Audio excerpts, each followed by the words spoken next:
Moi j'étais à l'infirmerie, voilà. Moi j'étais à l'infirmerie, j'avais 5 ans. Donc il y avait une petite fenêtre très basse. Et maman, elle venait me voir par la petite fenêtre. Et elle m'a appelée. Elle m'a appelée, puis moi je suis sortie dehors. Elle m'a pris par la fenêtre. Et au même moment qu'elle m'a pris, peut-être un quart d'heure, 20 minutes après, ça a été bombardé. Donc il y avait 2 infirmières, Mademoiselle Nouba, Mademoiselle Soda, ils ont été tués. J'ai eu de la chance que ma maman elle m'a sortie, autrement je ne serais plus du monde. Alors après, elle a été bombardée, elle a été mitraillée en premier. Voilà, alors ils ont dit sauf qu'il peut. Il y a mon oncle qui est resté. Il a reçu une balle dans les reins et puis il y avait un gros trou devant là. Mon papa l'a ramassé, son frère, et puis il a dit à Manouche, va-t'en avec tes petites parce que tu vas te faire tuer. Et on l'a laissé là. Il est mort à Nîmes. Il est resté à Nîmes, celui-là. Et après, quand on était parti, il paraît qu'il a été bombardé. Mais on n'y était pas, on était déjà cachés partout. Tout le monde se sauvait, hein. C'est normal. Mais les mitraillettes, là, je vous jure que les balles, ils étaient comme ça. Les mitraillettes, ma soeur en a eu une là, et là, toute la viande a été sortie. Et puis moi, j'ai couru chercher ma maman. J'allais partout, je tombais sur les morts, partout. Le sang qui coulait sur moi. Alors, mais j'avais pas peur, hein. J'ai couru, hein, et puis je l'ai trouvé. On s'est tous réunis, puis on s'est sauvés. C'est les Anglais qui ont mitraillé. Mais eux, ils croyaient que c'était un camp d'Allemands. Parce qu'ils auraient vu des enfants, quelque chose comme ça. Parce que quand on attendait les avions qui viennent, tout le monde s'est caché dans les baraques. Alors, eux, ils ont mitraillé tout. Tout le camp, ils l'ont mitraillé. Il y avait des morts, il y avait tout.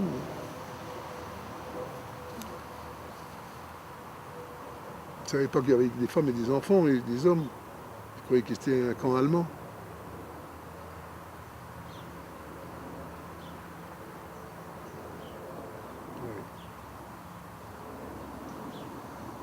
C'est-à-dire que nous aussi, nous avons été bombardés. Il n'y a pas que le camp, quoi. Nous avons été mitraillés. Et le camp, il a eu comme nous. Dieu merci, il n'y a pas eu de mort. Nous aussi, si nous avons été mitraillés. Ils ont mitraillé le camp de concentration. J'étais à 2 avions. Ils ont mitraillé ma petite sœur, elle a eu une balle qui est passée par là. Et là, pas un, tout le monde en a laissé le camp. Tout le monde. Il y en avait qui sont restés parce qu'ils ne pouvaient pas faire autrement, mais tout le monde a laissé le camp. Et voilà. Et c'est comme ça qu'on est arrivé. Et puis plus loin, on s'est dispersé, il ne faut pas être ensemble parce que les gendarmes, ils nous ramassaient, ils nous ramenaient encore au camp.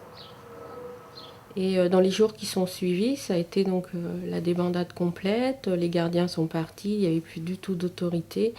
Et les tziganes qui sont restés ont été fortement incités par notamment les infirmières à quitter le camp. C'est ainsi que donc, fin août 1944, il ne restait pratiquement plus d'internés dans ce camp, qui a été officiellement dissous en octobre 1944, alors qu'à cette époque-là, plus personne n'était interné dans le camp de Salier.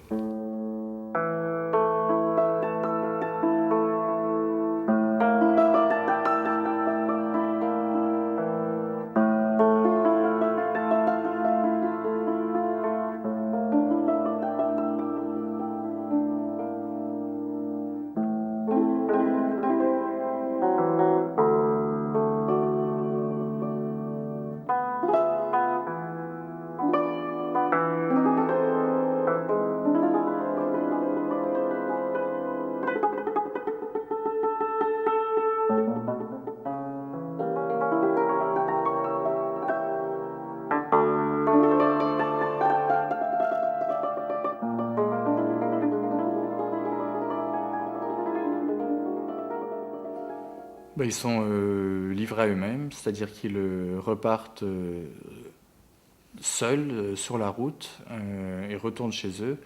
Donc il y a des récits étonnants de gens qui ont fait Arles, Strasbourg à pied, puisqu'ils n'avaient plus de caravane, plus de chevaux ni rien, avec quand même l'inquiétude toujours de croiser des Allemands sur la route. Enfin, c'était la débâcle, c'était quand même plus que précaire, la situation de la France à ce moment-là.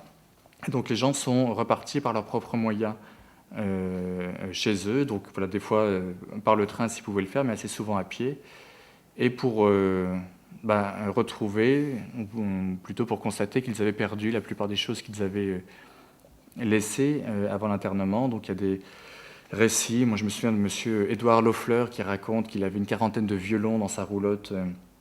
Voilà, il était luthier des violons qu'il va perdre pendant l'internement, en même temps qu'il perdra ses chevaux, sa roulotte. Donc ça a été le cas de la plupart de ces familles de perdre la quasi-intégralité de ce qu'ils avaient avant. Et ils ne pourront jamais récupérer quoi que ce soit, puisqu'il n'y avait pas non plus de preuves administratives pour eux de l'appartenance de ces choses-là. Quand on est sorti des camps, il n'y avait rien, plus rien. Mon papa n'avait plus de chevaux, plus de roulotte, plus rien. Plus rien, il n'y avait plus qu'à travailler. Hein. Les parents n'avaient plus qu'à travailler pour s'acheter des chevaux et puis pour se faire des petites roulottes. Hein. On n'avait rien. Je suis perdu en montagne. Avec mes parents, je suis perdu en montagne, tout seul. Je suis arrivé dans l'Yonne à pied, sans personne, tout seul. Tout seul, je suis arrivé. J'ai fait plus de 1000 km, oh oui, plus que ça, plus de 1000 km à pied, j'avais même pas de chaussures. Puis je suis arrivé dans un autre camp où ma grand-mère était. Et, enfin, il y a ma grand-mère qui est venue, c'est mon petit, tout ça.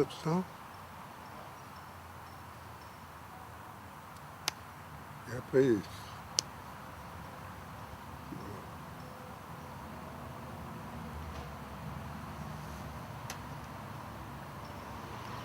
ça travaille là-dedans.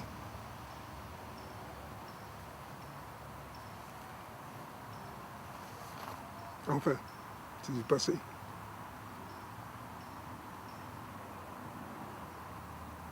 Heureusement, encore je suis là. Voilà. Ah ben, quand on est sorti, j'ai oublié de vous le dire, quand on est sorti des camps de concentration, on était accueillis quand même par des paysans. On était très accueillis, papa a demandé beaucoup de ravitaillement pour nous faire survivre, hein, parce que comme on avait souffert dans les camps, on avait trouvé des gens très gentils dans les campagnes, dans les fermes, qui nous ont bien accueillis, qui nous ont donné beaucoup à manger. Puis papa était très content et ma maman parce qu'on avait trop souffert dans les camps de concentration. Et j'espère que maintenant, au jour d'aujourd'hui, que les enfants qui ne souffront pas comme nous en a souffert. Voilà, les postes, c'était en bois. Et puis De Gaulle a dit « Je veux avoir encore mes nomades au bord des routes avec leurs roulottes. » Alors vous savez, on était contents là. Alors on a pris la route avec des petits landaux, voilà, les paquets dessus, n'importe quoi. Et puis on a parti comme ça, on a travaillé. Droite à gauche. Et après, on s'est remonté petit à petit. L'oiseau fait son nid. Hein. Et ben, on a pu acheter des fois un âne, après un cheval. Et après, maintenant, si vous vouliez, voyez, regardez maintenant, c'est tout la mode. C'est plus comme avant. Maintenant, c'est des caravanes, voilà, des fourgonnettes. Mais il n'y a plus de chevaux. Mais c'était plus joli avant. En sortant du camp, nous avons été directement à Carcassonne. On a loué une petite maison, mais on n'avait rien. On couchait sur des matelas de paille, un vieux drap et des pailles et on n'avait rien. Alors les gens après, on a acheté un peu de choses et on s'est monté. Et maintenant, on est bien. On a vécu bien, mais on a eu beaucoup de malheur.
Alors, ce qui est étonnant, c'est que donc, Salier n'a jamais été le camp de propagande que ça devait être. Il a été créé pour qu'on puisse y réaliser des films de propagande, ce qui n'a jamais été le cas. On va quand même réaliser un film dans lequel on verra Salier, mais bien des années plus tard, 10 ans plus tard, Clouzot, lorsqu'il fera ses repérages pour le Salaire de la peur, voilà, lorsqu'il verra ce qui reste du camp de Salier, trouvera que c'est effectivement un site vraiment intéressant et digne d'être de servir de décor, et donc il réalisera lui-même le tournage du film sur ce site. Certains des témoins de l'époque, des gens qui étaient sur le tournage, ont dit, mais ils n'en étaient pas sûrs, qu'il y aurait eu un accord qui était on autorise le tournage du film sur le camp. En contrepartie, l'équipe de tournage s'engage à raser le camp à la fin. On a, point de vue archive, on a rien là-dessus, rien. Quand on va sur place, on se rend compte quand même qu'il y a des éléments des baraques, les éléments durs, des différentes constructions, qui ont servi pour réempierrer certains chemins, comme soubassement de chemins, mais en dehors de ça, rien. Non, petit à petit, ça s'est écroulé, ça qui a pris une porte, une fenêtre, vous savez comment c'est. Il a fini comme ça, ce camp. Non, et puis, des fois, quand on passe dans le chemin, on dit, le camp des Gitans, il était là. Maintenant, on y fait du blé. Mais le camp des Gitans, il existe pour l'instant plus.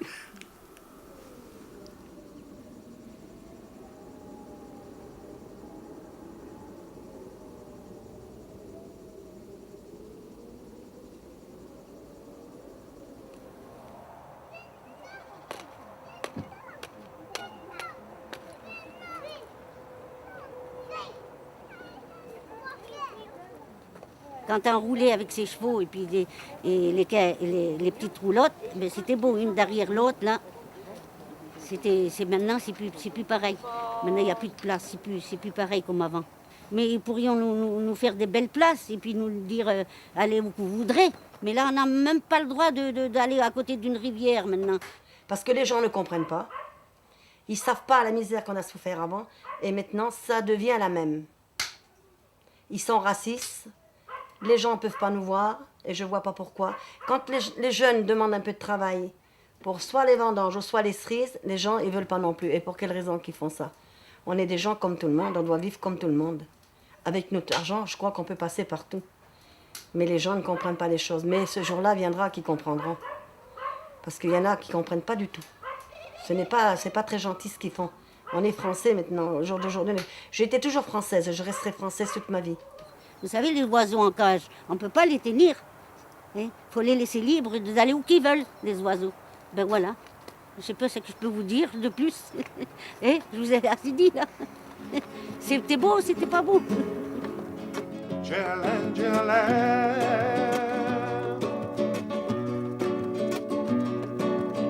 Il lungo nedromenza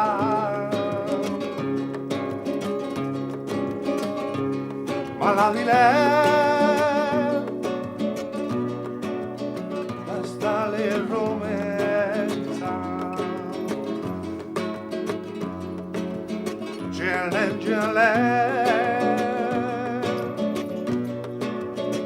il lungo nedromenza ma di lei basta le romenza gele ai gele ai gele ai gele ai gele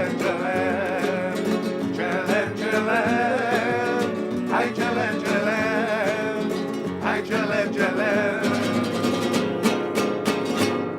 Romalesi Ciavale